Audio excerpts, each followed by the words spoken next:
Mga mi, kakatapos ko nga lang maligo. And syempre, mag-toothbrush tayo mga sis. Gamit nga tong Style Smile SP10 mga mima. Ito, dalawa na to mga sis. For only 199 lang ata ito mga mima. Dalawang toothpaste na nga makukuha ninyo. Pero you can check mga sis, may available din naman silang isa lang. Kaso, mas mura mga mima kapag buy one, take one nyo ka nakuha. Walang 200 itong mga sis. And sa isang tube mga mima, 100 grams na siya. Ayan.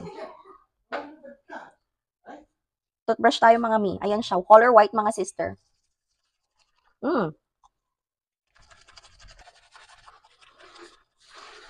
Sabi dito mga mami, nakakapagpaputi daw to ng ngipin mga sister, lalo na sa mga mahihilig mag-coffee, mag-milk tea, ganyan, di ba nagkakaroon siya ng stain.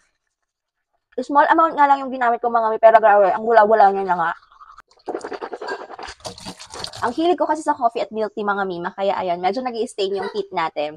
Buti nga mga mami, nakahanap nga ako itong toothpaste na to, na Thai Smile. It freshens your breath, it cleans your teeth mga sis, at syempre, it whitens your teeth. Kaya anong ginakailangan nyo gawin? Check my yellow basket at mag-check out na. Bye!